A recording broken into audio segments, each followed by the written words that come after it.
Mesdames, Messieurs, bonjour, très heureux de vous retrouver. Eh bien, après une petite escapade, on va dire, un petit moment de repos, pas de repos, mais de travail. Et puis voilà, on revient, on va reprendre nos habitudes hebdomadaires de se retrouver chaque mardi à partir de la station régionale de Constantine pour un Bonjour d'Algérie qui va s'intéresser comme à son habitude, à 3 sujets différents.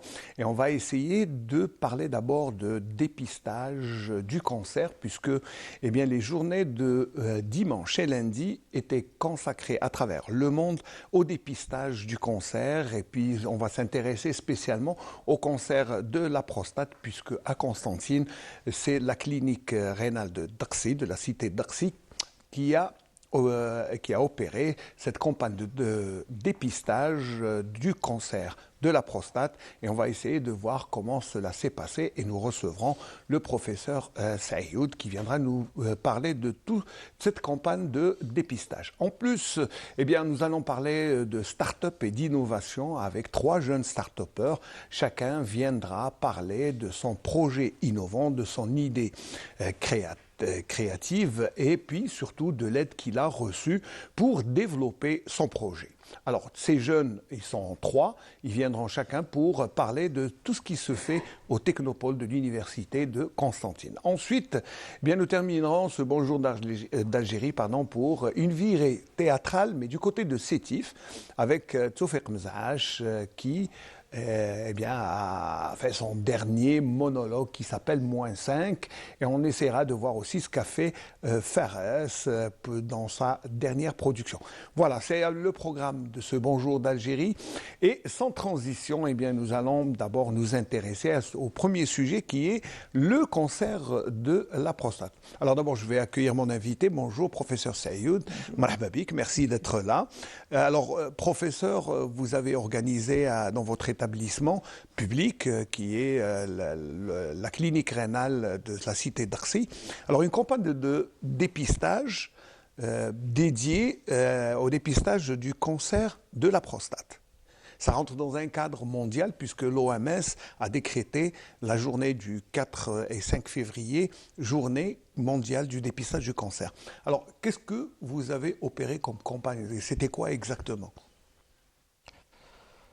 Bonjour, d'abord merci pour l'invitation et on tient donc à saluer les téléspectateurs. Effectivement, le cancer de la prostate, c'est une pathologie très fréquente qui touche l'homme à partir de 50 ans. Et aussi, c'est un cancer très très fréquent parce que pratiquement c'est le 3e cancer de l'homme. D'accord. Donc après le cancer du poumon et le cancer colorectal. Donc on voit que c'est un cancer qui mérite plus d'attention. Donc ce cancer a bénéficié des progrès technologiques et des progrès thérapeutiques. Cependant, pour être efficace sur le plan thérapeutique, il faut le diagnostiquer précocement. Comme tous les cancers. Comme tous les cancers, absolument. Donc, à l'occasion des Journées mondiales du cancer, on a effectivement organisé au niveau de l'établissement de Chas d'Arcy 2 journées de dépistage du cancer de la prostate. Donc, ces 2 journées, ça concerne la sensibilisation. C'est surtout ça. Hein, et la sensibilisation des citoyens vis-à-vis à ce cancer et quant à l'intérêt d'un diagnostic précoce de la maladie pour que le patient puisse bénéficier d'un traitement adéquat. Et surtout, on diagnostique les gens qui se présentent, parce que ce ne sont pas des patients, ce sont des sujets sains, des citoyens, voilà, c'est le simple ils citoyen se sont présentés, donc ils ont bénéficié d'abord ils ont été informés de la maladie, et ils ont posé des questions, et il y avait un personnel médical et paramédical sur place. Et également, on leur a fait des examens, un examen sanguin qu'on appelle le PSA, pour un peu rechercher est-ce qu'il y a possibilité de la présence que le patient est atteint d'un cancer de la prostate. Et également un examen par un neurologue, un examen clinique. Donc le premier jour, on a reçu pratiquement une 40aine de patients. Et le deuxième jour, ça environ 80 ou 90. Il y avait 2 fois plus. 2 fois plus. Parce qu'apparemment, la sensibilisation. Bien sûr, c'est l'information. Voilà, l'information a circulé. Et, alors, professeur, c'est vrai. Je tiens Oui, aussi à préciser une chose, c'est que en matière de dépistage, que nous, déjà, il y a le novembre bleu. Donc, chaque année, dédié également au cancer de la prostate dans le monde. Et nous, durant le novembre 2022, également même novembre 2023, on a fait une semaine de dépistage. On a organisé carrément des portes ouvertes pendant une semaine. Et si je parle de novembre 2023, plus de 200 patients, ou bien 200 personnes, hommes, se sont présentés et ont bénéficié de taux de PSA, d'un examen spécialisé. Et malheureusement, sur ces à peu près plus de 220 ou 230 cas, on a détecté environ une dizaine de sujets atteints de cancer de la prostate. À un stade assez avancé, précoce? C'était des stades, on peut dire, précoces. Parce que c'est des sujets qui s'avéraient, ils sont des sujets qui sont venus normaux, qui n'avaient aucun symptôme. C'est justement ça. Ils n'avaient aucun symptôme. Ils ont entendu parler de la campagne, se sont présentés. Et malheureusement, sur les environ 220, 230, on a diagnostiqué des dizaines de malades. Mais il faut rassurer les gens, quand c'est dépisté, quand c'est diagnostiqué précocement, il y a une prise en charge. Et maintenant, avec tous les médicaments que nous avons, je crois que le cancer peut être traité. Absolument, il y a des solutions. Le cancer de la prostate actuellement, c'est vrai, il est fréquent. Vous voyez qu'il est le 3e cancer, pratiquement, on peut dire un homme sur 8 atteint. C'est assez fréquent. C'est très fréquent. Oui, c'est beaucoup. Mais en contrepartie, je tiens à rassurer tous les patients, c'est qu'il y a des solutions. Et la solution est plus efficace lorsque le patient est diagnostiqué précocement. Donc il y a des solutions, il y a la chirurgie en premier lieu, il y a aussi, dans les autres cas, les médicaments, il y a aussi la radiothérapie. Donc les médicaments, ce qu'on appelle l'hormonothérapie, la chimio, il y a la radiothérapie. Donc en matière de prise en charge, on peut rassurer les gens, ce cancer, sur le plan thérapeutique, on peut dire qu'il est maîtrisé. Sur le plan prise en charge, il est maîtrisé chez nous. Que ce soit au stade diagnostique, ou bien au stade thérapeutique. Et surtout à la clinique d'Arcy qui est spécialisée. Oui, la clinique d'Arcy, il y a un service d'urologie. Donc, il est spécialisé dans la prise en charge des maladies urologiques et entre autres le cancer. Alors, professeur, c'est vrai que dédier un mois complet à la sensibilisation, comme le mois de novembre bleu, qui suit le mois d'octobre rose. Est-ce que c'est suffisant ou est-ce qu'il faudrait peut-être à longueur d'année essayer de sensibiliser à travers ces campagnes de dépistage? Normalement, le dépistage du cancer ne doit pas s'arrêter aux journées ne doit pas être ponctuel ou occasionnel. Ce n'est pas uniquement Novembre bleu ou bien les journées mondiales du cancer. Nous, dans notre établissement, dans notre service, on propose le diagnostic du cancer de la prostate aux patients durant 365 jours. Au longueur de l'année. Parce que chaque fois qu'on reçoit un patient qui se présente au service d'urologie pour un autre problème urologique qui n'est pas le cancer, on lui propose le PSA et on l'examine. On examine la prostate, on fait ce qu'on appelle le toucher rectal, l'examen digital de la prostate pour rechercher éventuellement la présence d'anomalies prostatiques pouvant évoquer le cancer de la prostate. Alors, docteur, comme vous le dites, vous avez par exemple, lors de la campagne, de votre campagne de sensibilisation et de dépistage, c'est des gens qui n'avaient aucun signe clinique. C'est-à-dire qu'ils ne ressentaient rien, mais qui finalement se sont avérés être atteints de cancer. Alors comment on fait? Comment doit-on opérer pour justement éviter et surtout dépister, diagnostiquer le plus rapidement possible? Pour bénéficier du maximum d'une efficacité thérapeutique maximale. Donc il faut diagnostiquer le cancer à un stade précoce, c'est-à-dire lorsque la maladie est localisée au niveau de la prostate. Donc lorsque le cancer il devient patent, c'est-à-dire il est symptomatique, on peut dire qu'il déjà, il a dépassé, on peut dire un peu la prostate. Donc c'est un cancer qui reste très longtemps muet malheureusement. Lorsqu'il commence à être symptomatique, c'est que Il a déjà dépassé un stade inquiétant, on va dire. Voilà. Il a dépassé le stade localisé. Donc nous, on demande à tous les sujets, les hommes, parce que ce ne sont pas des malades, des hommes, à partir de 50 ans, de se faire une fois par an, d'aller chez le médecin et de demander qu'il soit examiné, ou bien exploré dans le cadre du cancer de la prostate. L'exploration, elle est simple. On fait un taux de PSA, prélèvement sanguin, et éventuellement un examen de la prostate fœtale. C'est très simple. Et également, ici, à travers cette émission, je lance un appel à tous les collègues, les confrères médecins généralistes. Lorsqu'il y a un patient qui vient, qui consulte pour autre chose, c'est bien de lui proposer également un taux de PSA et un toucher rectal. Et surtout de lui demander un taux de PSA. Parce que les médecins généralistes, ils reçoivent beaucoup de patients pour d'autres choses. Maladies, donc à partir de 50 ans, on peut quand même, le médecin généraliste peut jouer un rôle important dans le dépistage des cancers de la prostate. Non. Là, c'est vrai que ça, c'est un appel lancé à vos confrères, mais aussi aux citoyens. On appelle aussi au civisme du citoyen de s'inquiéter un peu dès qu'il a, au-delà de 50 ans, de faire une PSA et d'aller voir le médecin. On va essayer de voir ce qui s'est passé durant les 2 jours avec ce reportage d'Amina Batoche qui s'est rendu à la clinique rénale de la cité d'Arcé de Constantine pour constater de visu qu'il y avait quand même assez de monde qui sont venus se faire diagnostiquer.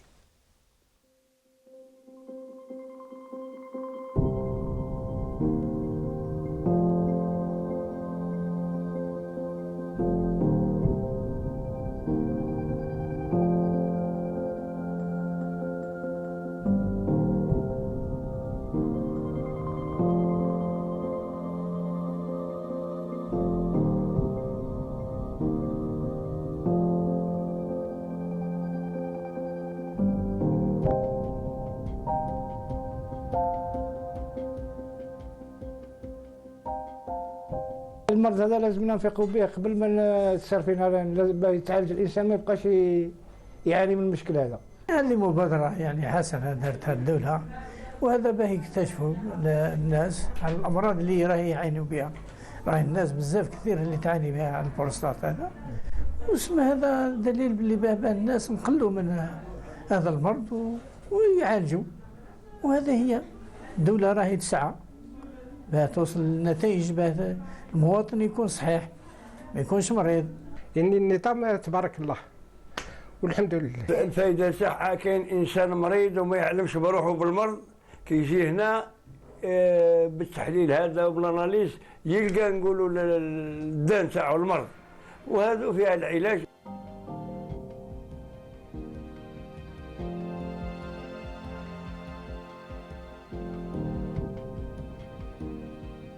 اليوم درنا الاناليز تاع بروستات وخرجت نيجاتيف والمبادره هذه يعني ما شاء الله. مام نيجاتيف الطبيب لحقوا معايا مازال معايا باه يقلبني قال لي انت قلبوني باه يطلقوني. في حاله ما يكون تعايره سلبيه مع التقليبه ثاني تكون مليحه في الحاله هذه نطمئن المريض باللي راه مليح ويبقى بيان سور في متابعه وكون تكون في الحاله ايجابيه دونك سواء البي اس طالعه ولا التقليبه مش مليحه هنا تبدا دونك نديروا لازم ندومونديو اي ار ام على البروستات وعلى حساب النتيجه راح نديسيديو اسكو الحاله تاع عمليه تاع دونك سواء جراحه سواء دواء. هذه الفرصه كما اليومين هذو هي ايام تحسيسيه توعويه للناس باش ياخذوا بعين الاعتبار هذا المرض وما يتردوش انهم يحاولوا يديروا هذا لو ديبيستاج او ما يسمى بالكشف المبكر باش نفهموهم من طون بلي الكشف المبكر هو يعطي فرصه للعلاج وفرصه للشفاء. باش نقول للناس ما تردوش وما لازمش يحشموا ماهيش حشمه. دونك هذه احنا راهي مفتوحه راهي مجانيه يعني ما يخسر عليها والو يقدر يجي في اي وقت يدير البي اس ا ويتعرض للفحص المجاني. دونك الناس ما لازمش يردوا هذا راه اوسي نقترح الناس ان انطلاقا من سن ال 50 باش ياكدوا على هذه انطلاقا من سن ال 50 ماهوش يقول واحد نديروا للناس تاع 80 او نتاع 90 انطلاقا من سن ال 50 ممكن الناس يتقدموا باش يديروا الفحص.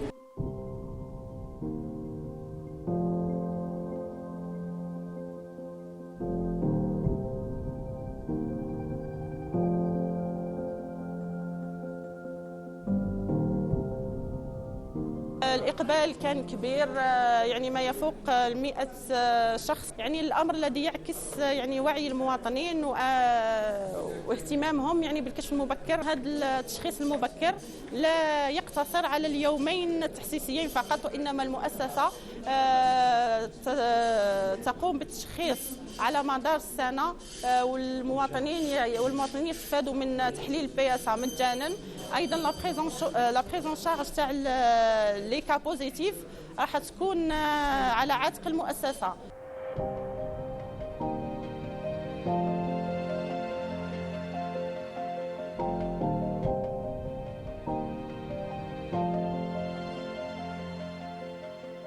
Voilà, c'est sur le reportage, les images montrent qu'il y a quand même un intérêt chez les citoyens qui se sont un peu inquiétés de leur état de santé, qui sont venus. Mais ce qui est bien, c'est de voir que tout est pris en charge, tout est gratuit. Ça, vous insistez sur ça, c'est que les gens, même sur le plan financier, n'ont pas à s'inquiéter, pas seulement sur le plan médical.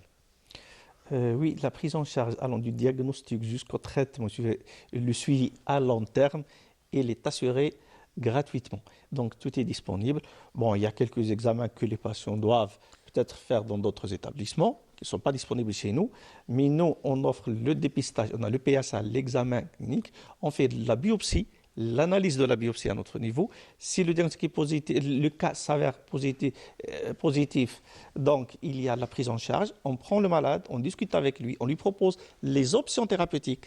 Et c'est le patient qui choisit, on va l'aider à choisir. Nous, on l'informe, on le choisit. Nous, on ne travaille pas seul aussi en matière de cancer de la prostate parce qu'on a nos partenaires. Lorsque certains cas nécessitent une radiothérapie, on a nos partenaires, le service de radiothérapie de Constantine qui prend en charge les malades. Lorsque le patient a besoin d'une chimiothérapie, on a les services d'oncologie médicale. On a deux services. On a le service d'Ilouche Mourad et le service donc, au CHU. On a une réunion qui s'appelle réunion de concertation pluridisciplinaire. Généralement, on fait une réunion toutes les 3 à 4 semaines. Là, on fait une réunion ensemble avec les radiothérapeutes, avec les oncologues, les anatomopathologistes, également aussi les radiologues. Et on étudie ces cas-là et on leur propose le traitement adapté à chaque cas. Bien sûr, la chirurgie, elle est disponible. La chirurgie, c'est une méthode qui permet, on peut dire, la guérison pratiquement du patient s'il est diagnostiqué précocement. Et là, je profite pour dire que le cancer de la prostate est diagnostiqué précocement. C'est un cancer guérissable. Il faut insister, c'est guérissable et rapidement, surtout par la chirurgie. Il est guérissable, même pour les autres cas où le cancer a dépassé le stade, sont disons localisés. Actuellement, la nouveauté, c'est qu'on est dans la prise en charge qu'on appelle multimodale. Donc, on peut faire la chirurgie, la radiothérapie en même temps, et même d'autres traitements. Et ça optimise le traitement. Et ça nous permet de contrôler la maladie, on peut dire, entre 90 jusqu'à 100%. Quand même, c'est assez intéressant. C'est très intéressant. Surtout d'un point de vue chirurgical, c'est pris rapidement. Donc l'efficacité, c'est des techniques que vous maîtrisez. C'est quotidiennement. Quotidiennement. Donc voilà, c'est une technique qui est maîtrisée. Et en plus, vous avez les autres options thérapeutiques, comme vous le rappeliez. Qui sont disponibles. Donc le patient, même pour prendre une décision ou l'orienter en radiothérapie, ce n'est pas le patient qui se déplace. Il laisse le dossier dans le service. Nous, on appelle les confrères. Ils viennent chez nous dans le service. On se réunit dans le service d'urologie de l'OCS d'Arcy. Ils viennent le radiothérapeute, les oncologues, les radiothérapeutes, les radiologues, les anapathes. Et on prend le rendez-vous ensemble collégial. Et nous, on l'appelle par téléphone. On lui transmet le rendez-vous. Lui, il part avec un rendez-vous. Il ne se déplace pas du tout. Il faut dire, pour le cancer de la prostate, en fait, tous les cancers urologiques. Urologiques chez nous, à Darcy, les patients sont bien pris en charge. Ils sont canalisés, ils n'ont même pas à se déplacer. Nous, on contacte les radiothérapeutes. Nous, on contacte les oncologues. On discute et on prend les rendez-vous collégialement. On appelle le patient pour lui dire tel jour, vous avez un rendez-vous à la radiothérapie. Tel jour, vous avez un rendez-vous à l'oncologie, si ça s'avère nécessaire. Oui, parce que des fois, vous savez, pour le malade, c'est le parcours du combattant. Aller chercher un rendez-vous, c'est le lieu où on fait d'abord la radiologie, où on fait la chimiothérapie. Puis c'est un peu contraignant. Des fois, le malade est livré à lui-même. Mais chez vous, pour ce concernant. Chez nous, il est canalisé. Il parce que lui, il laisse le dossier. Nous, on transfère le dossier entre les services. Ça veut dire que vous faites le suivi du patient Le jusqu'à suivi, ce que... on l'envoie, nous, on transmet le dossier, soit vers la radiothérapie, soit l'oncologie. Le patient, quand il part tel jour pour commencer le traitement. Il n'a pas à prendre le rendez-vous, lui. C'est à nous, le service d'urologie, parce que nous, comme je vous ai dit, on organise une réunion. Les autres confrères viennent, ils assistent à la réunion. On étudie le dossier ensemble et on lui fixe un rendez-vous ensemble. Alors, docteur, peut-être qu'il faudrait médiatiser tout cela. C'est pour ça que les campagnes de sensibilisation, votre présence ici sur le plateau de la télévision, ça rentre dans un cadre de sensibilisation qui devient nécessaire pour justement sensibiliser les citoyens et appeler à leur civisme pour qu'ils viennent régulièrement vous rendre visite. Absolument. Comme je vous ai dit, ça a été montré dans le reportage. La consultation, elle est gratuite. En fait, je veux dire, pas uniquement en fait, dépistage. La consultation en neurologie, elle est gratuite. On a une consultation tous les jours. Tous les jours, il y a une consultation spécialisée d'urologie. Chaque jour, il y a un neurologue qui assure la consultation. Dimanche, lundi, mardi, mercredi, jeudi. Donc, en plus, il y a deux services. Ça reste... les patients, les gens doivent c'est vrai que, en charge. Vous savez, hein, les gens ont quelques réticences à venir, vous savez, les personnes âgées, et puis surtout, au-delà de ces comptants, on a des difficultés, tous les hommes ont des difficultés peut-être à uriner, à avoir des soucis, ces soucis au quotidien. Peut-être que les gens prennent ça pour un facteur d'âge, parce qu'on a peut-être plus de 50 ans, plus de 60 ans, 75 ans, on dit que c'est quelque chose de naturel vu l'âge. Mais c'est pas ça, hein. Il faut... c'est pas toujours, parfois, il y a ça peut être lié à l'âge, mais est-ce qu'il ne cache pas quelque chose derrière? Donc il vaut mieux éviter... Ah oui, il faut faire une consultation chez un neurologue. Il faudrait d'abord faire la part des choses entre ce qui est bénin, qui est l'hypertrophie classique liée à l'âge qu'on venait de dire, et le cancer de la prostate. On doit faire la part des choses. Parce que le cancer peut rester silencieux jusqu'à un jour où il se déclare avec des métastases. Et là, c'est grave. Comme aussi le cancer peut donner quelques symptômes, comme une petite gêne mictionnelle. Donc là, les gens doivent consulter. Et aussi, les gens qui ont des membres de la famille qui ont fait des cancers. Ça aussi, c'est important. Lorsque quelqu'un dans sa famille, il y a les proches, les parents qui ont fait déjà un cancer de la prostate, ces gens-là doivent consulter précocement que l'autre, même avant 50 ans même. Oui, c'est rare, mais il y en a qui le font à la quarantaine. Oui, non, mais surtout si on a quelqu'un, déjà des membres de la famille, les proches, des frères, des sœurs, des oncles qui ont fait un cancer de la prostate, si les gens-là ont des membres de la famille, des femmes qui ont fait un cancer du sein, parce que c'est la même chose, il y a une similitude génétique entre le cancer du sein et le cancer de la prostate. Ah d'accord, d'où l'intérêt, d'où que les mois se suivent de sensibilisation. Le mois d'octobre et le mois de novembre, l'un est dédié au cancer du sein, l'autre au cancer de la prostate. Parce qu'une similitude génétique, c'est entre les deux cancers. On comprend mieux. Donc quelqu'un qui a des membres de la famille qui ont fait cancer de la prostate ou même cancer du sein, c'est les femmes, ces gens-là doivent consulter plus précocement que les autres. Parce que le risque, donc ici... Le facteur de risque, on va plus élevé. Il y a un facteur héréditaire favorable. Voilà. Parce qu'il y a ce qu'on appelle le facteur héréditaire familial. D'accord. Donc voilà, on a peut-être cerné, mais est-ce que j'ai oublié peut-être de vous poser une question sur le cancer de la prostate? Peut-être que j'ai dû peut-être oublier. Non, en fait, on a fait un peu le tour de la question comme ça, sommairement. Donc, mais je profite aussi pour rappeler l'ensemble des citoyens qu'il ne faut pas hésiter de consulter et de se faire dépister. Parce que c'est gratuit. Les moyens de dépistage sont disponibles. Ils sont très simples, ne sont pas astreignants.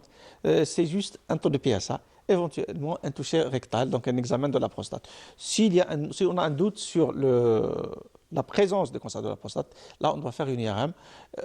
Et si l'IRM confirme le doute, on doit faire des prélèvements au niveau de la prostate, ce qu'on appelle la biopsie. La biopsie. Pour être plus précis. Donc, tout cela, c'est disponible. Au niveau de notre service, au niveau de notre établissement, en fait, au niveau du service d'urologie, tout est disponible et c'est gratuit. Les gens n'ont qu'à venir. Il ne faut pas hésiter à venir. Tous les jours, c'est ouvert. Ce n'est pas uniquement les journées mondiales cancer de la prostate. C'est vrai qu'on a tendance, c'est vrai, le dépistage, c'est les campagnes de sensibilisation, c'est ponctuel. C'est 1-2 journées, voire une semaine, pas plus. Mais tout au long de l'année, vous, c'est votre quotidien. Voilà, c'est notre travail de tous les jours. Oui. Nous, c'est le travail. Donc, les gens n'attendent pas le novembre bleu ou bien les campagnes déclarées comme ça, médiatisées. Nous, le dépistage chez nous, c'est tous les jours. Oui, surtout que c'est une maladie qui est bien prise en charge, et qui se guérit facilement. Vous connaissez des techniques, vous avez les moyens thérapeutiques, donc il ne faut pas hésiter à les consulter. Dieu merci pour ce cancer. Moi, en tant qu'urologue, je parle du cancer de la prostate. Pour le cancer de la prostate, tous les moyens de prise en charge sont disponibles. Dieu merci. Là, tout est disponible. Voilà, parce que des fois on s'inquiète, je le rappelais tout à l'heure, on s'inquiète qu'il n'y ait pas peut-être de radio, de chimio, là, mais non, pour le cancer de la prostate, il y en a. Ouais, et puis c'est devenu, à travers les médias, à travers les campagnes de sensibilisation, c'est devenu quand même un problème qui est accepté, parce qu'avant peut-être on n'acceptait pas, peut-être à la faveur aussi du diagnostic. Maintenant, avant on ne faisait pas le diagnostic aussi facilement, il faut le dire. Maintenant, grâce à l'appareillage, grâce à tout, aux analyses, maintenant on a avancé, même la médecine a avancé grandement. Oui, c'est grâce bien sûr au progrès technologique, effectivement, mais aussi le profil. Il y a aussi, avant, je pense qu'il y avait, dans le passé, il y avait, je dis peut-être un frein culturel. Oui, parce vrai, que voilà, oui, les idées préconçues, oui, bon, voilà. C'est pas... Mais maintenant, les gens ont commencé à changer d'approche vis-à-vis de ce cancer. Le cancer, c'est une maladie comme toutes les maladies. C'est vrai que le mot était tabou, Oui. on l'appelait même pas. Vous savez, on a reçu beaucoup de malades, on ne disait même pas le mot cancer, c'est comme si c'était un mot tabou, alors que non, c'est une maladie. Comme toutes les maladies, mais qui peut être... Et toutes les maladies, si elles se compliquent, elles sont mortelles. Si elles sont prises en charge, eh bien, enfin, on va dire que c'est à la limite, il ne faut pas trop, je ne sais pas, diaboliser cette maladie. Oui, je suis d'accord. En fait, on tient à rassurer aussi les gens, c'est qu'actuellement, le cancer de la prostate est une maladie maîtrisable. Il faut pas que les gens... Il suffit de la diagnostiquer. Voilà. Un dernier mot peut-être avant de nous quitter, docteur. Bon, je tiens à vous remercier parce que vous m'avez donné l'opportunité également pour sensibiliser davantage et informer davantage les gens sur cette maladie et sur l'intérêt d'une consultation précoce. Donc voilà, merci pour cette opportunité. Vous savez, c'est nous qui allons vous remercier de votre présence, parce que là, vous laissez quand même votre calepin qui est assez chargé, vous laissez des malades qui sont en train de vous attendre. On va essayer de vous libérer rapidement pour, bien sûr, continuer votre mission noble qui est la prise en charge des malades. Et surtout, nous, on va vous aider dans la médiatisation qui est notre métier, à sensibiliser les gens à venir vous voir. N'hésitez pas. À la limite, allez chez le généraliste. Ensuite, le généraliste va vous orienter vers le spécialiste et puis essayer de vous aider. Les médecins sont là pour vous aider. Merci, docteur. Et puis remercier toute l'équipe de la clinique rénale de la cité d'Arcy à Constantine pour tout ce qu'ils nous ont fait, et qui nous ont accueillis avec beaucoup de chaleur et d'intensité, voilà. Mais puis pour rester un peu pour essayer un peu de sortir un peu de la maladie, puis surtout de bon matin, dire aux gens qu'il faut aller se faire consulter. Allez-y, ça c'est bien pour votre santé, mais aussi on va vous inviter à faire une petite visite du côté de Biskra, une petite visite touristique, histoire d'inspirer les gens à aller faire. Ne pas oublier qu'il y a l'histoire et le tourisme qui se côtoient. Reportage de Aïcha Boubrek. مرحبا بكم اهلين وسهلين ونورتونا في قسنطينة الجميلة.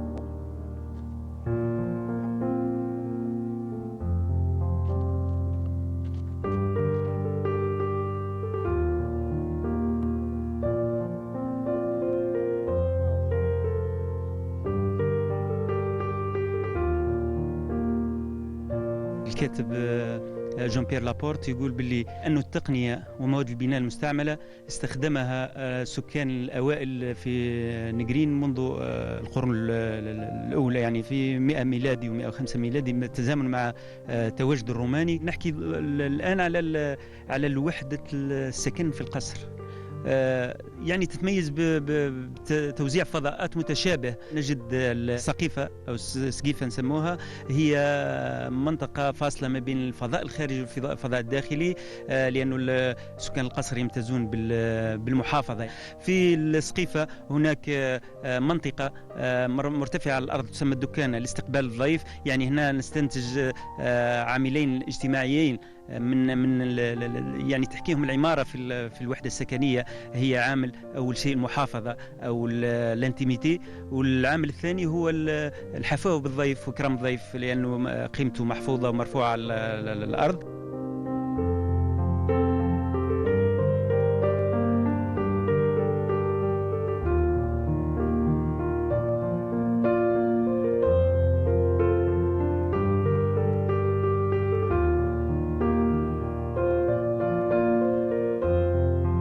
دول محلي للسياحه بدايه نقرين، جاب واحد الوفد من جماعه بوردو الفرنسيه خبراء في لونسيان اركتيكتور تاع البناءات العمارات القديمه او المعمار القديم.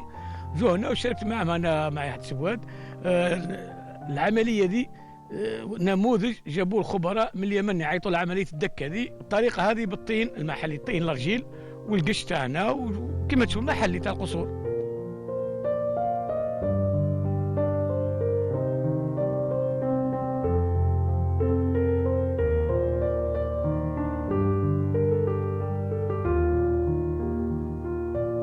ولد الامير عبد القادر محي الدين بن علي بن عبد القادر والناصر بن شهره في مارس 1871 كانوا هنا في نقرين وقادوا ثوره 1871. القصور عندها اهميه قصوى خاطرش هي كانت ملاذ الناس اللي تحب تحج ولا تروح للشرق الاوسط ولا كذا، وكل الناس كل تمر من نقرين، لانها واحد نقرين مذكوره حتى عند ابن خلدون.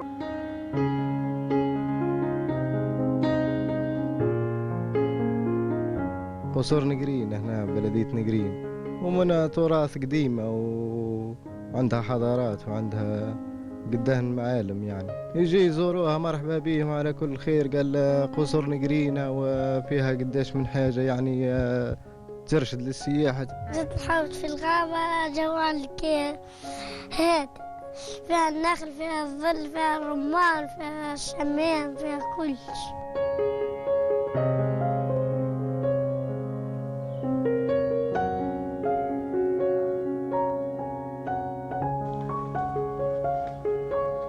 Juste pour rectifier, Negrin, c'est du côté de Tbessa, pas de Biskra, pardon.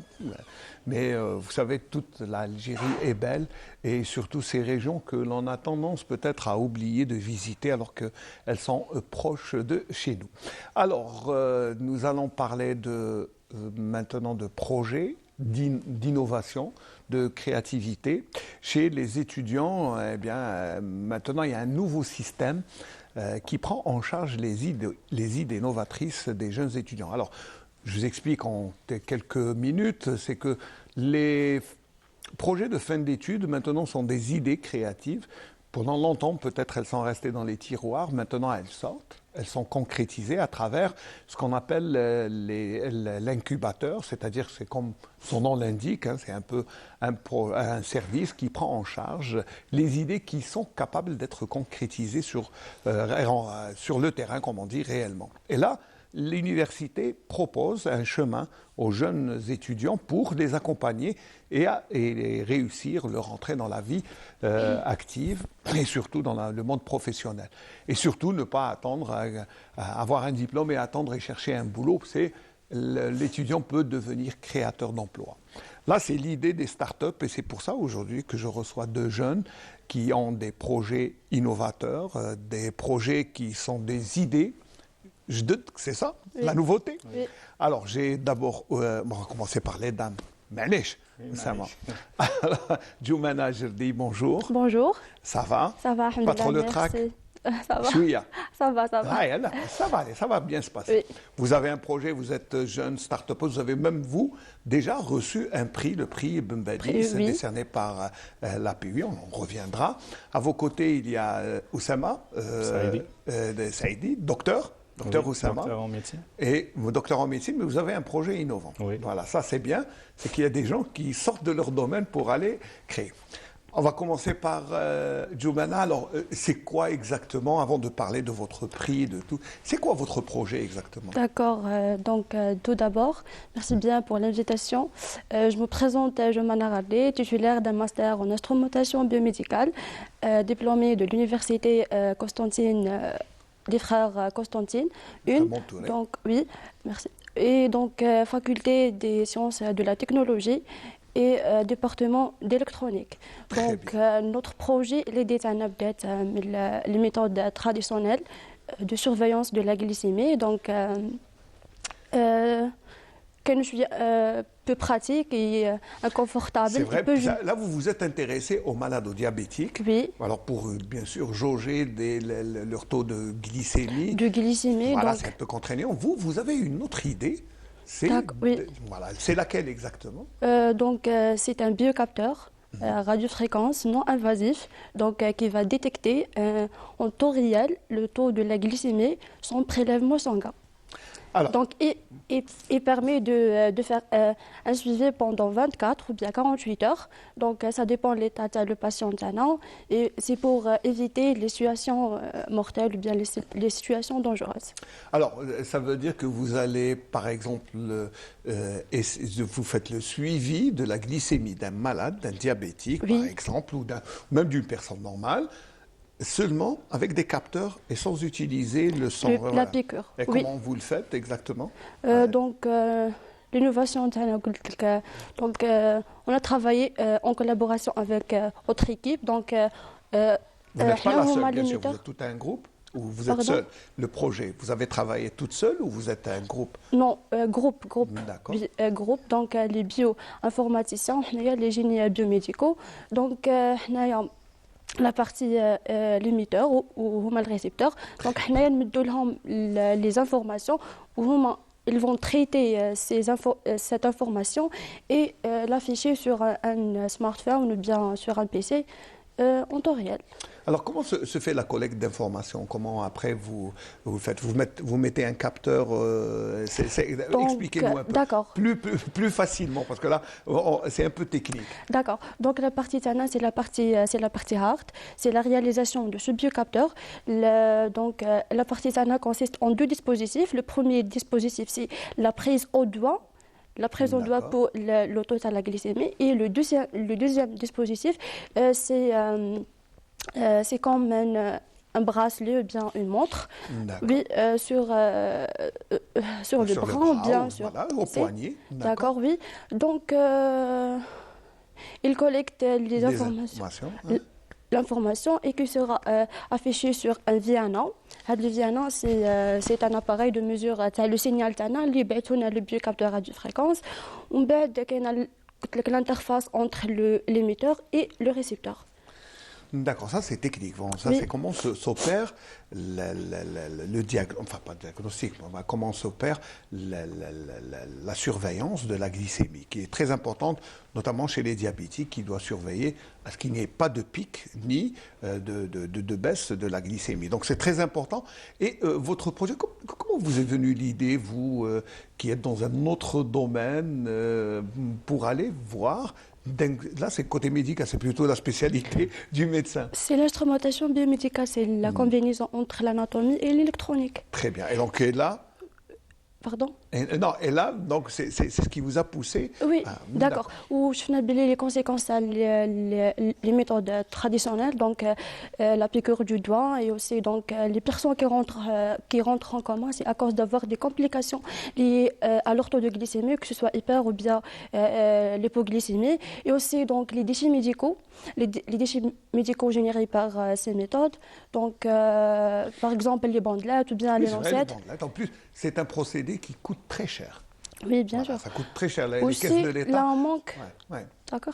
C'est la manque de la production, plutôt la précision. Les méthodes traditionnelles manquent beaucoup plus la précision. Donc, parfois, si on applique la même goutte du sang sur deux types différents, les glucomètres, ou bien les bandelettes, on n'aura pas le même résultat. Donc, c'est le premier. Et là, il est plus fiable, plus précis? Oui.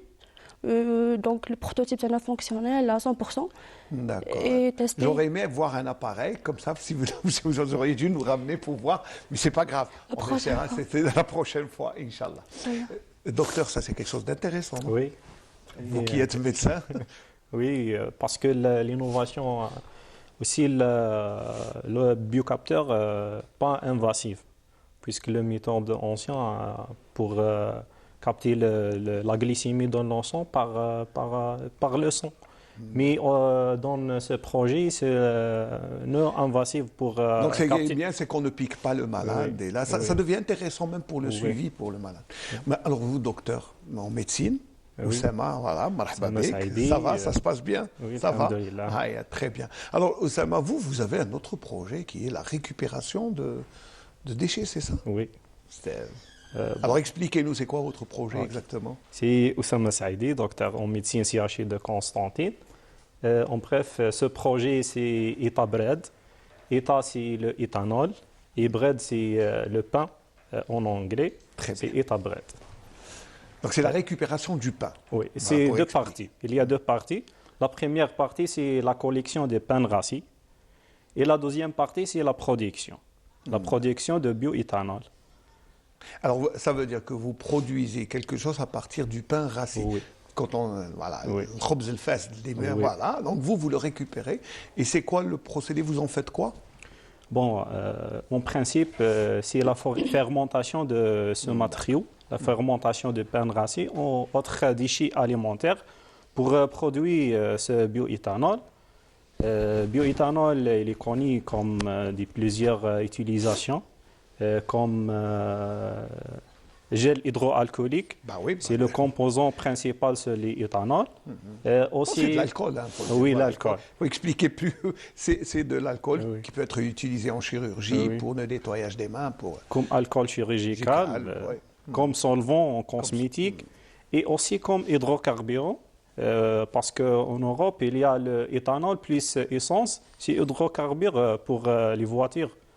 Oui, ça c'est un peu plus compliqué, mais basiquement, là, je vois un médecin qui s'intéresse à la récupération du pain, ça c'est bien.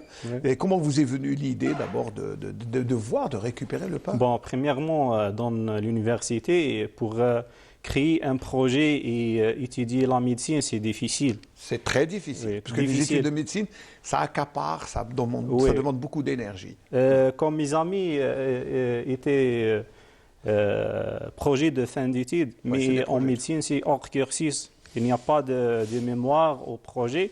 C'est un travail hors cursus. Le début, c'est en 2021. Il y a Health Prize, événement de l'USA. Et avec mes amis ou avec mon groupe, gagné le premier prix dans l'université. Vous avez gagné le premier prix, voilà. L'université de Constantine III. Et après, je commence de développer cette idée et d'obtenir le label projet innovant à partir du ministère de l'enseignement supérieur. De l'économie, de connaissances et des startups. Il faut dire que vos innovations, vos créations, ont poussé quand même l'État à créer un ministère spécialement dédié aux startups. Et vous êtes vraiment le tissu économique du futur, parce que l'économie nationale va se baser sur vos créations, sur vos idées. Alors, en termes de start-up, parce que c'est un mot qui revient, pour l'instant, vous êtes accompagné par l'université jusqu'à maintenant. C'est ça que vous a donné l'université exactement. Qui peut répondre? Sur la supervision de le Technopole. Oui, Technopole. Oui. Alors, je vais vous rafraîchir la mémoire, parce que la semaine passée, il y avait quand même un événement. Il y a eu 34 projets innovants qui ont reçu un label et qui ont reçu un siège au sein de l'université, un bureau pour les accompagner, avec aussi l'expertise de l'incubateur qui est là pour justement accompagner ces jeunes et les aider à concrétiser leurs idées. Reportage de ce qui s'est passé, et c'était Melia Zoureilish qui s'est rendu à l'université de Constantine pour voir ce qui se passe au Technopole.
La semaine dernière, à l'université, vous avez vu, ce genre de rencontre, vous avez cette chance d'être accompagné dans vos projets. Oui. Ça, c'est Technopole qui fait ça.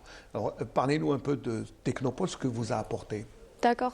Donc le Technopole, c'est un programme de formation et d'accompagnement de notre projet, donc que ce soit les projets start-up ou bien les projets innovants. Et il facilite donc la promotion de notre projet.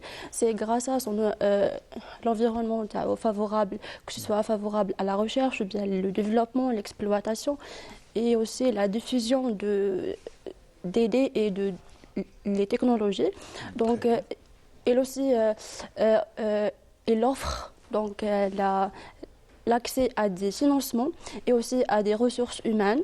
C'est aussi donc pour il faut dire pour que c'est une participer. grande aide pour le détenteur C'est de projet. l'accélérateur de Oui, notre c'est un projet. accélérateur de projet extraordinaire. D'accord. Et surtout qu'on vous offre des locaux gratuitement. Gratuitement c'est pendant symbolique. 2 ans, oui. 2 ans, Sans, donc les impôts. Il n'y a vous pas avez aussi- d'impôts donc pendant vous 2 ans. bénéficiez bien sûr Et ça, on va dire que pour un jeune étudiant qui a un projet, ça doit être extraordinaire d'avoir toute cette chance, non? Oui. Hein? Oui. Et ça, un grand plaisir, un grand merci pour le ministre de l'économie de connaissances et des startups pour la création de ce technopole, parce que le début de Silicon Valley dans les États-Unis, comme ça. Ça a commencé comme Oui, ça. voilà, Silicon vraiment. Valley qui héberge Apple, Facebook, YouTube et tout ça. Un grand merci pour la création de ce technopole. Ce technopole, c'est pour l'accélération des projets, pour héberger les projets et par les conventions, par des workshops. Il ouvre aussi des opportunités pour les startups pour participer aux événements, aux salons. Et tout ce qui est sur le business et Ça vous aide entrepreneuriat. grandement dans vos projets. Ça vous ouvre peut-être des voies que peut-être il y a 10 ans, il n'y avait pas cette opportunité. C'est ça qui est bien. Et ça vous a permis, vos projets ont été primés tous les deux. Vous avez reçu un prix et vous aussi. Alors Djoumana, c'était quoi comment vous avez participé au prix Abdelhamid Ben Badis? Donc, c'est toujours sur la supervision de le Technopole, donc, et de la part de la Wilaya aussi. Donc, je remercie donc M. Hassan Bahri, le président de la PUI. Oui, donc... Vous avez participé on a eu- comme ça ou est-ce que, qu'est-ce qui vous a encouragé d'abord à participer? Parce que vous avez reçu un prix en oui. termes d'innovation. Donc, madame, c'est l'encadrant Tana, madame Awabdia Nabila. Très bien. Et madame aussi, madame Ouidad Salhi. Donc, Il vous a encouragé à participer? Oui. D'accord. Et on a eu le premier prix. prix, oui, 150 000 dinars. C'est bien, Oui. c'est encourageant comme début. Voilà. Bien sûr. Et la cérémonie, c'était le 4 décembre. Mois de décembre. Oui. Ouais, c'était le jour de l'anniversaire de Cheikh Abdelhamid Ben Badis. oui. Rabbi Yarhamou, voilà. Ça c'est bien. Et vous, le prix que vous avez reçu, c'est Oui, en 2021, c'est c'est 2021, c'est autre chose. C'est Ult Prize, un événement international entre les universités et se déroule sur les startups et des projets innovants. Et vous avez reçu pour justement cette récupération du pain. Oui. C'est vrai que le pain chez nous. Oui, surtout, l'Algérie, est normalement, c'est le consommatrice. premier pays gaspille le pain. On consomme dans et on l'Afrique. gaspille, Oui. oui. En Afrique, et c'est. Voilà. Donc, est-ce que vos projets est-ce que sont en voie de concrétisation? Est-ce que sur le terrain, quand est-ce qu'on verra, par exemple, sur le marché, votre capteur de glycémie ou comment créer de l'alcool, l'éthanol plutôt, à partir du pain? Donc, d'abord, c'est l'obtention de libéraux talents. Donc, pour la création de notre entreprise et aussi de commencer certaines activités pour se faire connaître donc, dans le marché algérien. Et après, donc, on a le financement d'État pour entaminer notre... Mais tout est prêt, on va dire que vous avez toute la mécanisation, le processus plutôt de fabrication de vos capteurs, tout est prêt. Oui, tout est prêt. Le label. Le label, le brevet déposé, tout est prêt. Tout est prêt. Oui. Et vous? Mon projet est dans l'étape de prototype de bioéthanol, mais maintenant il exige le financement pour lancer ce projet parce qu'il est grand, parce que dans l'industrie pharmaceutique, il exige beaucoup d'argent, beaucoup d'investissement pour lancer des projets comme ça. Parce que tout ce qui est sur la production, il est grand. Ce n'est pas une petite chose, une petite entreprise. C'est que ça demande beaucoup de choses. Vous aussi, ça demande beaucoup de moyens ou peu de moyens? Je suis au milieu. Donc, les capteurs, bien sûr, le Ziana, aussi, donc, assez d'instruments. Et vous avez besoin, mais est-ce que, je pense que pour la récupération du pain, vous avez besoin d'une industrie, de machines? Comment vous le faites? Non, la récupération, elle est simple, par des poubelles. Ça, c'est la récupération, mais la transformation, pardon. La transformation, le processus simple aussi. Il doit être placé des grandes cuves pour faire monter cette pain. Et utilise des enzymes, etc., pour obtenir à la fin cette bioéthanol. D'accord. Un alcool bio, voilà. Bio, c'est-à-dire le pain, c'est biologique. L'éthanol, c'est bioéthanol. Mais il y a entre éthanol, c'est l'éthanol chimique. C'est pas bio. Oui. Là, c'est pour ça. Mais maintenant, tout ce qui est bio est tendance. Oui. Voilà. Oui. Donc voilà, vous avez deux projets extraordinaires. On vous souhaite bon courage, mais bon, vous avez une audience, vous disiez vous faire connaître, c'est le moment. Essayez de lancer un appel. Je vous laisse le soin de conclure. D'abord, on va commencer. Bonjour maintenant, des dames d'abord. Donc, je remercie le ministère de l'enseignement supérieur qui nous a donné cette opportunité. Et avec donc le programme de Monsieur le Président dans le cadre de l'arrêté 1275. Et aussi, je remercie Madame Widad Salhi, la directrice de Technopole, pour ses efforts pour travailler dans des meilleures conditions et pour la domiciliation de notre projet. Non seulement notre projet, mais c'est 34 projets. C'est 34 projets, c'est pas seulement vous. Oui. Je remercie donc notre université, notre faculté, notre département, spécifiquement le département d'électronique, et aussi donc un remerciement particulier à Madame Belsuissi, Myriam Aïcha, et aussi Madame Awabdia Nabila, Madame Bettina, Madame Belli Inas, pour l'accompagnement, pour le dépôt et la correction des brevets.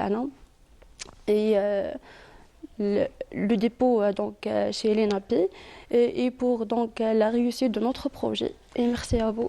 Non, nous, on fait notre travail de médiatiser tout ce qui est innovation et créativité, notamment chez les jeunes étudiants. Oussama, mais c'est bien qu'il y ait quand même des gens qui ont fait d'autres études, mais qui s'intéressent à un truc médical, comme la surveillance de la glycémie, alors que vous, médecin, vous vous intéressez à la récupération du pain, c'est bien. Voilà. Oui.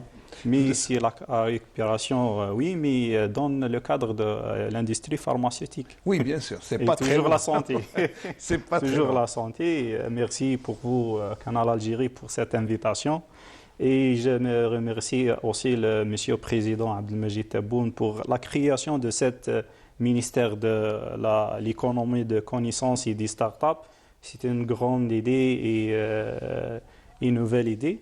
Et aussi le ministre de l'Enseignement supérieur, parce qu'il y a un grand effort dans les universités par la création de la Comité national pour l'innovation dans toutes les universités, et aussi pour la création des incubateurs dans les universités. C'est un grand effort pour encourager les étudiants pour créer votre entreprise et leur start-up. Et une petite question, si votre démarche votre création, la récupération du pain mâche. Est-ce que vous allez laisser votre métier de médecin et vous consacrer à ça ou vous allez rester médecin?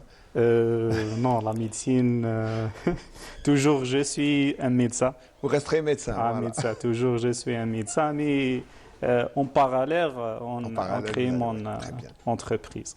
Et Joumana? Je suis dans mon domaine. Dans mon domaine.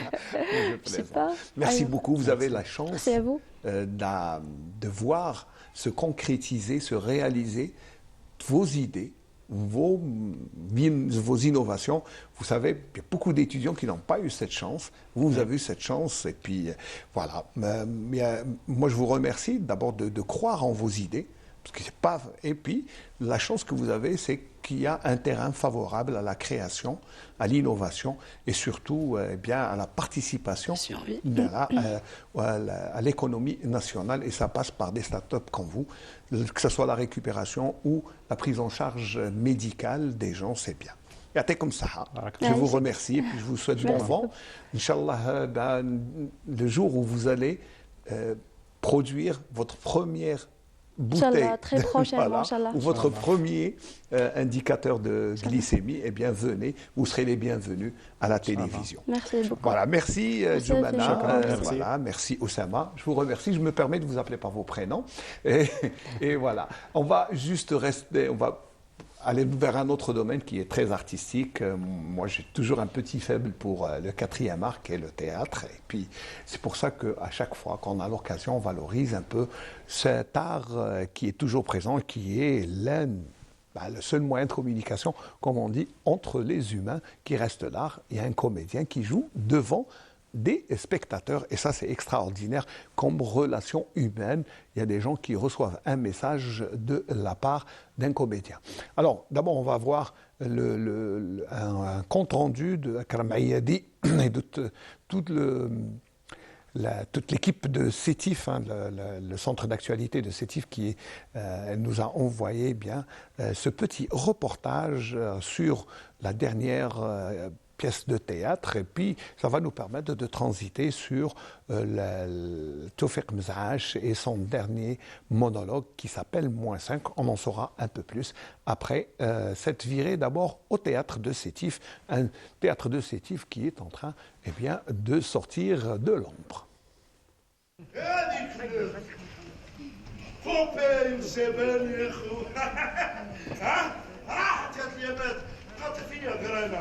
لاباس هذه عاجبك ها؟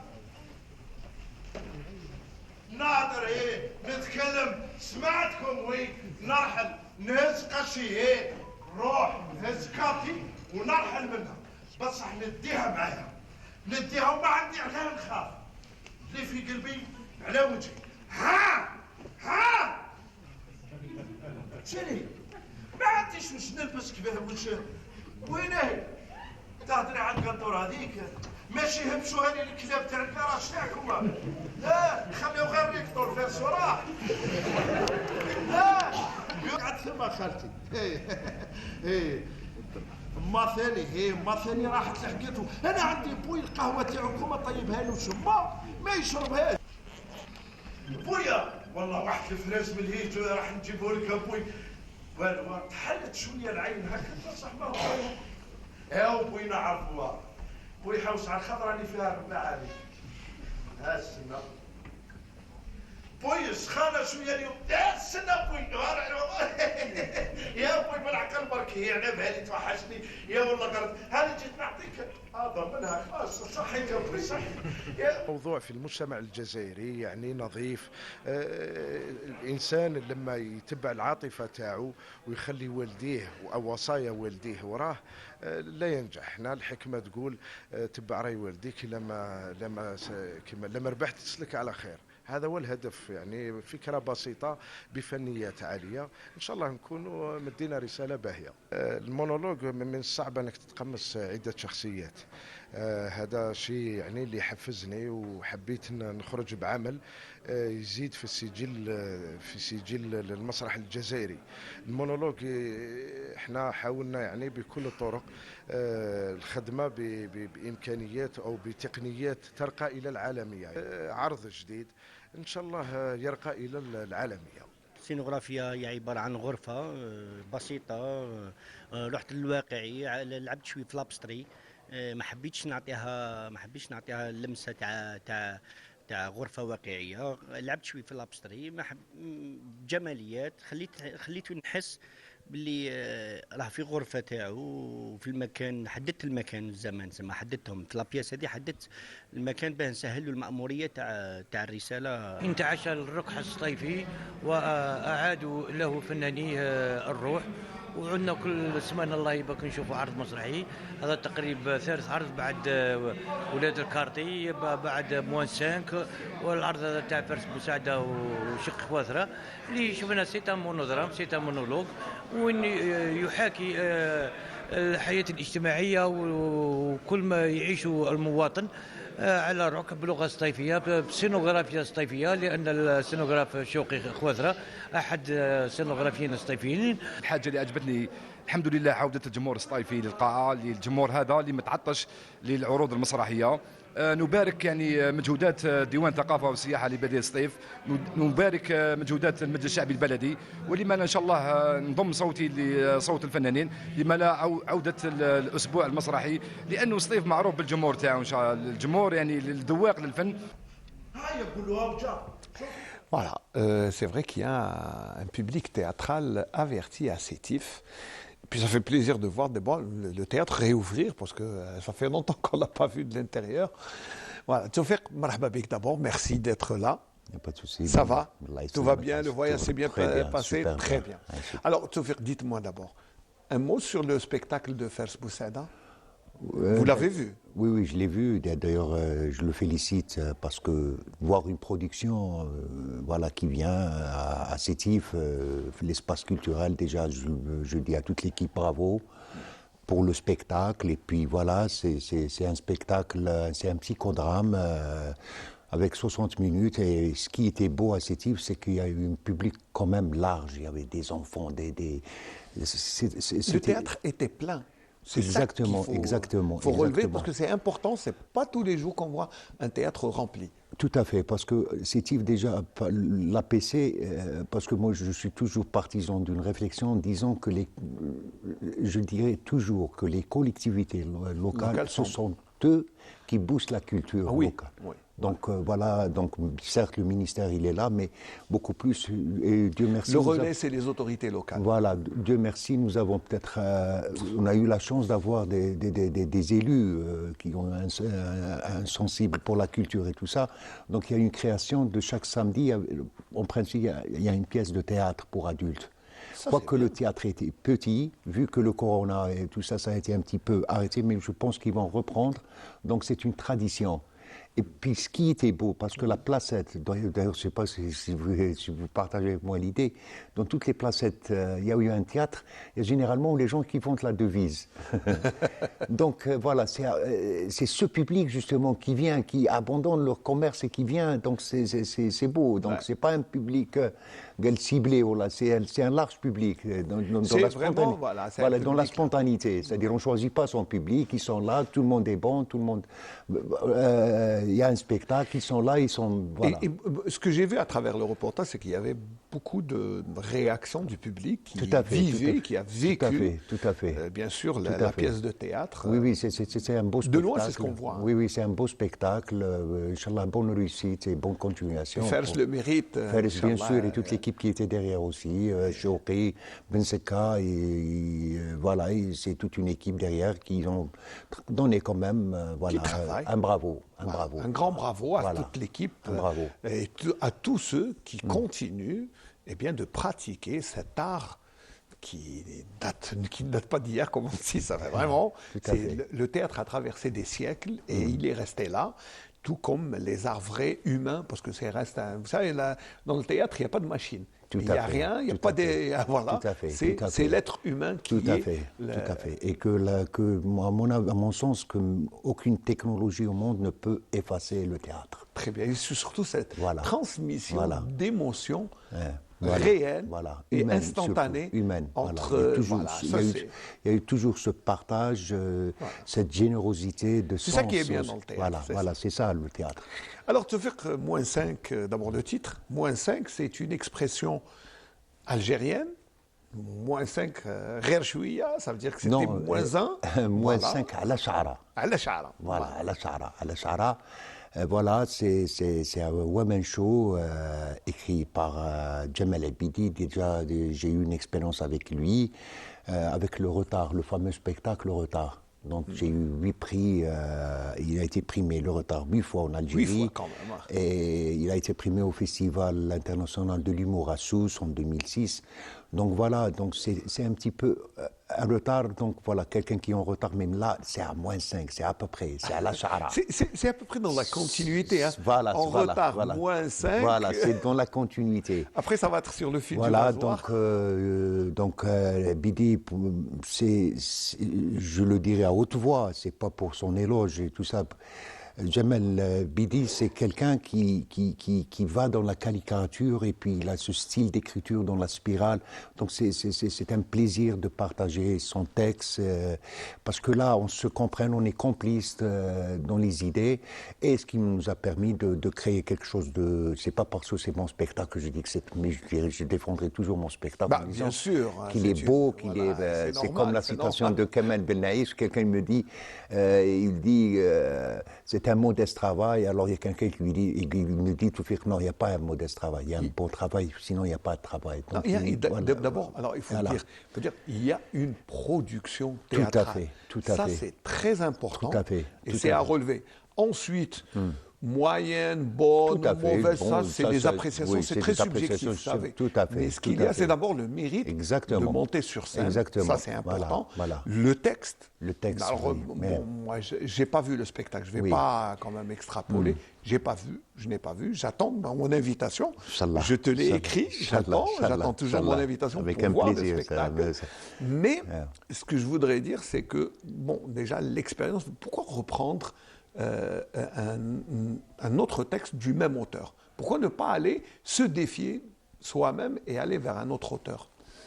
Mais voilà, parfois les choses viennent comme ça, c'est-à-dire c'est spontané. C'est spontané et puis c'est ça coule de source. Voilà, tout à fait. Ça vient comme ça. C'est-à-dire c'est un truc qu'on a parlé déjà. Ça fait 1 année de ça. Et on a commencé. Donc il a commencé à m'envoyer des parties de texte. Donc on discutait à chaque fois. Parce que le texte du Woman Show, la caricature, je ne dirais pas que c'est. Je ne dirais pas que c'est difficile, mais parce qu'il y a un rythme d'écriture, il y a un tempo. Il y a un tempo parce qu'avec le public là, parce qu'on peut pas, parce qu'il y a des images aussi, c'est un rythme. En plus, on est seul sur scène, voilà. Donc, pour faire rire, c'est pas facile. C'est pas facile, voilà. Et puis, ce qui est bien dans le spectacle, c'est que cette fois-ci, en disant, voilà, il faut que j'enlève ces effets de musique, du moment que je sais faire de la musique, je sais chanter, voilà, pourquoi ne pas utiliser toutes ces capacités qui sont en moi, et Dieu merci, c'est un don du ciel, voilà. Donc voilà, c'est que du bonheur de retrouver toute cette spontanéité, cet élan de donner, voilà. Donc voilà, comme vous le dites si bien, le théâtre c'est un échange de sens, voilà, parce qu'on ne peut pas synthétiser cette musique extra qui vient. Non, je préfère avoir une création à Agra, sur scène, bien. Alors c'est vous qui avez écrit la musique, composé? Oui, je compose. Oui, je suis un fan de la musique du Sahel. Du Sahel algérien, du Sahel de l'Afrique plutôt, Mauritania, le sud algérien. Vous êtes imprégné de la musique, tout ce qui est africain. Parce que je pense que c'est cette musique qui c'est notre identité, il ne faut pas se tromper. Tout à fait, dans le fond, voilà. C'est notre expression. Voilà. Alors, on a parlé, mais ça parle de quoi exactement? Alors, -5, c'est simple. -5,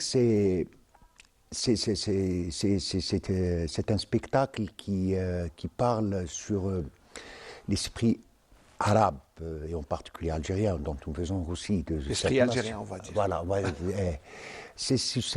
on parle sur cet héritage qu'on a quand même, que ce soit sur le plan religieux, que ce soit sur le plan civilisationnel, coutume et tout ça. Mais finalement, c'est des choses qui sont là, c'est comme des clichés. Mais c'est-à-dire parce que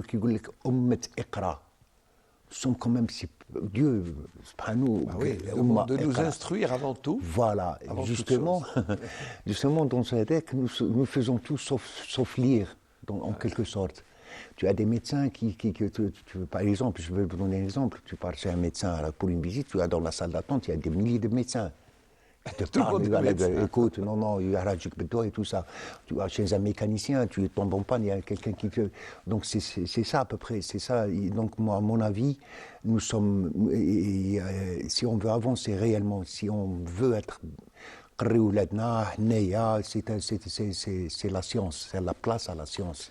Il y a pas, les nations là où s'ils sont arrivés à avoir un développement et il y a une civilisation qui est là, ce n'est pas avec les mots, c'est avec la science. Voilà. Donc le spectacle parle avec ce paradoxe qui est en nous.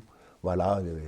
Et puis surtout, c'est faire comprendre aux gens que l'on ne peut pas se développer, on ne peut pas avancer sans la science. La science est là, la preuve. Maintenant, grâce au téléphone, à la télévision, les gens communiquent rapidement. Et puis, on va juste voir un petit bout de spectacle et quelques avis des gens qui ont assisté à cette avant-première, parce que c'était une avant-première. C'est une avant-première. Voilà, le spectacle en lui-même n'a pas encore commencé à être produit et surtout n'a pas encore commencé sa tournée.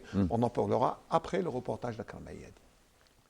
احمد ربي ما لحقتش بالفيسبوك يا وخير الكذب جان بالكذب جعطور بالكذب كومونتير بالكذب بوي واحد هامل واحد رايح من وحاط الاخر فيه محط روحه جون جاك الوسو واحد يكتب على اسس التربيه علم النفس عند الطفل يا بوي اعطيه لي فهم والله لا اقرا اخلع يا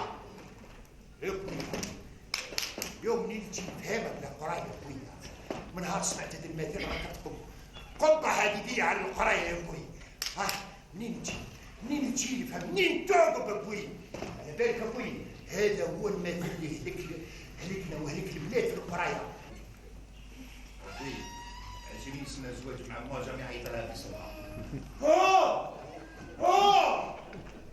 واش بيك خلايا واش بيك انا راك تعيط هكذا واش هي هذا تفرح عليك واش هي وتجي عمتك هذيك اللي مول تروح ليها انت باش تطل عليها بركه قابلك في البيت ما تعرضك على قهوه لا والو هكذا مش نفع العرف غير تجي تعرض تسمعها في الجنازه حنا عندنا اشكال كبير كي نهضروا عن الحب في الوسط العائلي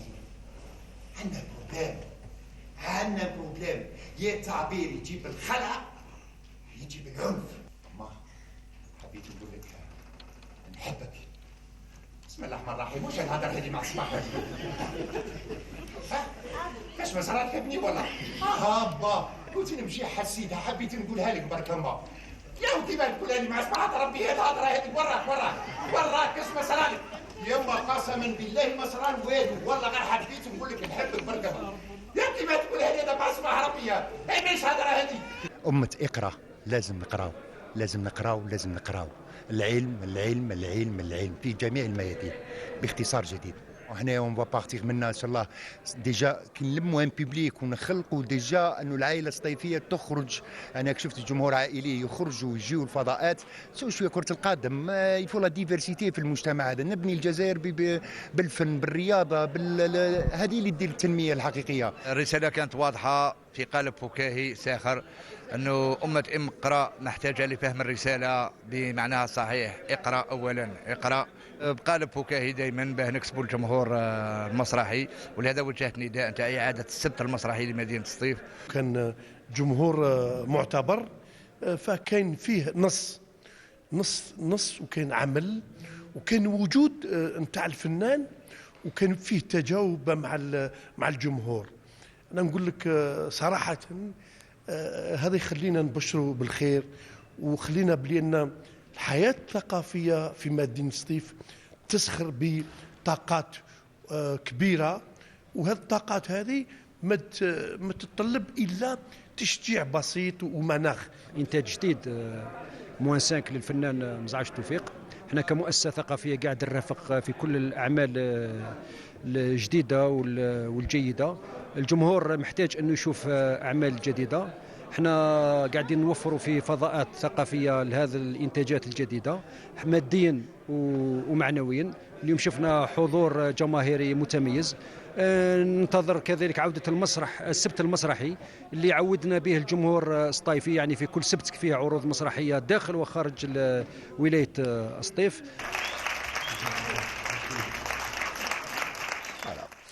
Une belle avant-première. Voilà, ce que j'ai senti, c'est que le public a adhéré, les gens étaient accrochés, et puis le message pratiquement est passé.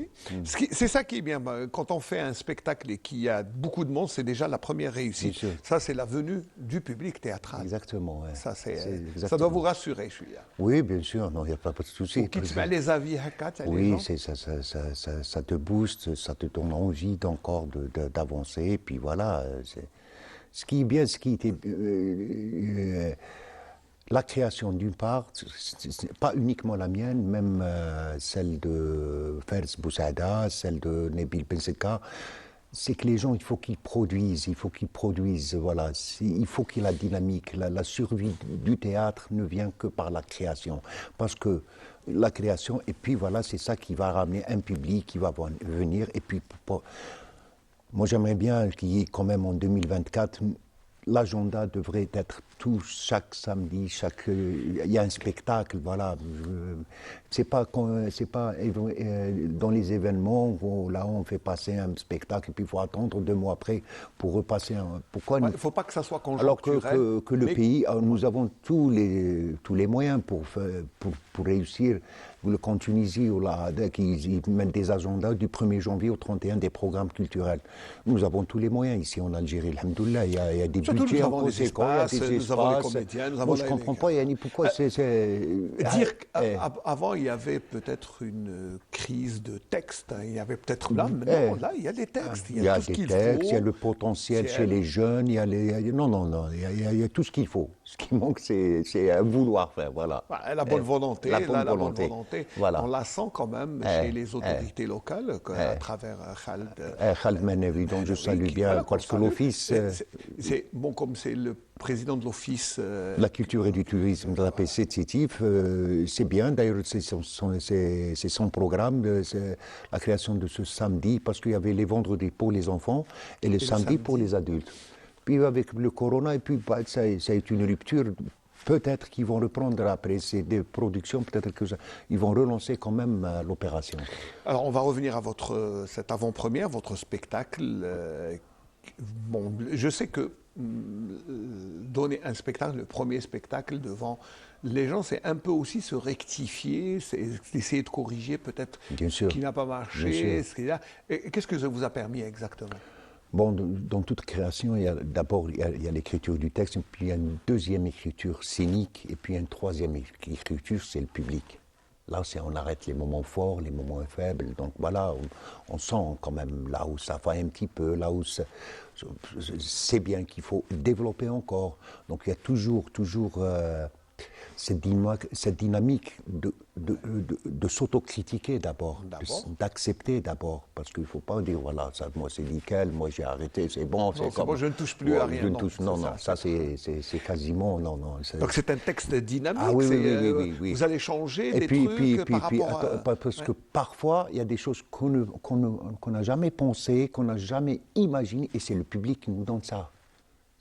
Par ces moments de rire, par ces moments d'applaudissement, il dit tiens, il faut développer. Donc il y a toujours,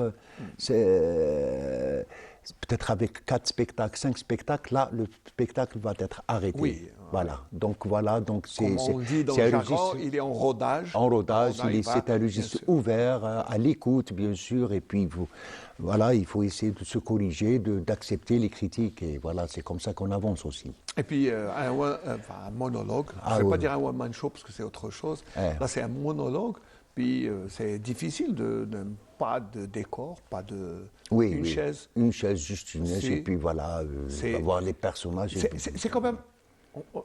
Ça paraît grand. C'est qu'il n'y a pas de décor. Il n'y a pas de décor, oui. L'espace est illimité, tout à même pour l'esprit, pour l'imagination. Donc, ça va être un peu difficile pour un comédien jouer. Ah oui, c'est pas facile. Non, c'est pas facile. Parfois, je le dis, en quelque sorte. Voilà, mais ça, j'ai un peu cherché la difficulté. Oui, mais bien, c'est bien, parce que il y a une contrepartie, c'est cet échange. C'est parfois dans ce silence dans la salle, ce regard au public, cette présence, cette chaleur aussi. Il y a quelque chose il y a une connexion quelque part. Je dis, voilà, avoir des lumières comme ça sur scène, voilà, c'est magnifique, quoi. C'est la vie du comédien. C'est le plaisir aussi. C'est le plaisir d'être sur scène et de pouvoir partager ces jeux d'enfants de l'intérieur. Voilà, donc voilà, c'est. C'est bien parce qu'il y a le jeu cynique qui est bien, c'est que le comédien s'exprime. Et il faut aussi savoir ce qu'on donne au public aussi, parce qu'il ne faut pas... Là, le message est quand même assez... Non, parfois. Et c'est un message assez pédagogique quand même. Hein. Tout à fait. On le sent à travers les quelques passages que j'ai vus, on sent un message très pédagogique. Et il y a quelqu'un qui est venu après le spectacle, dit, tiens, comment notre pays pourra avancer? Tout c'est simple. Nous avons tous des mamans, nous avons tous des mères. Quand l'école leur donne un devoir, laisse ton enfant le faire. Ne l'assiste pas. Oui, c'est vrai. Ne l'assiste pas. Parce qu'à travers, on éduque nos enfants à les booster, à être responsables. Et ça, c'est la meilleure manière d'avancer. Mais si on commence à les assister pour des devoirs, là, il faut se mettre à la place de l'enfant et se poser la question. Comment il voit la chose à son âge, il grandit avec ça. Donc voilà, donc il faut essayer. Le message est très c'est aussi poignant. Et puis, voilà. Alors, ça fait que, bien sûr, on va déjà se projeter sur l'avenir. Est-ce que vous avez des spectacles à donner? Est-ce qu'il y a un plan de diffusion? Est-ce qu'il y a un programme de diffusion de la pièce? Bon, il y a un plan de diffusion. Nous ne sommes pas à ce point. Donc voilà, mais معليش. Il faut bien commencer. Bien sûr, mais de toute façon, c'est un spectacle, là, il va avoir une tournée au mois de Carême. Et puis mon spectacle aussi, comme il y a Mourad Snoussi, le directeur du théâtre régional d'Oran, il va célébrer un mois de théâtre, donc il a demandé à la contribution des spectacles. Mon spectacle sera parmi le programme Film mois de mars à Oran, en hommage à l'Alloul, Allah yarhamou. Et il y a une tournée, Ramadan, Inch'Allah. Et puis, avec mon compère Kamel Ben Yaïch. Oui, vous avez un projet avec Kamel. Oui, on a un projet pour une première. Le théâtre documentaire, c'est une forme pour la transition de la mémoire. Parce que lui, il travaille, ça fait longtemps sur les événements du 8 mai 45. Donc on va essayer de faire quelque chose de consistant. Ce n'est pas la forme de Melhama, non, bien au contraire, c'est une œuvre théâtrale avec des éléments, c'est-à-dire du vécu. C'est-à-dire, c'est un truc... C'est une nouvelle expérience. Une nouvelle expérience. C'est un peu, on va dire, un bout d'histoire, mais sur scène. Sur scène, avec des faits véridiques. Des faits véridiques, c'est-à-dire c'est quelque chose de nouveau, et nous sommes dessus. Bon, voilà. Est-ce que ça va être donné en représentation le 8 mai? Je pense, on va voir. Nous sommes toujours dans le chantier, nous sommes, voilà, donc voilà, on travaille... Brabbi, Inch'Allah, peut-être d'ici le 8 mai, Brabbi, Inch'Allah, si tout va bien. D'ici le 8 mai, on aura une nouvelle pièce de théâtre qui sera une pièce de théâtre historique, oui. Historique. C'est pour sortir un petit peu de ces melhama avec les chants, et puis c'est un texte dont je suis en train de travailler. Il est intitulé Les Revenants. On parle des gens qui sont partis, des Algériens qui sont partis au régiment le 7e RTA. C'est les revenants. Et c'est une histoire véridique de 5. Et ceux qui sont revenus de la Deuxième Guerre mondiale, ceux qui sont revenus, ils ont vu la répression. Voilà. Donc, Ouais, ça paraît intéressant. Il ne faut pas oublier de nous inviter. Bien sûr. Et comment? Bien sûr, avec plaisir. Sinon, avant de terminer, peut-être un mot. Bon, le mot, je dirais que Sétif va abriter du 14 au 18 un événement magnifique. C'est la deuxième édition des Journées de théâtre arabe. Et comme invité d'honneur, ça la Palestine. Il va y avoir une troupe de l'Irak, l'Égypte, Tunis, Libye. C'est la semaine prochaine. C'est la semaine prochaine. C'est un événement magnifique pour la ville, magnifique pour l'Algérie aussi.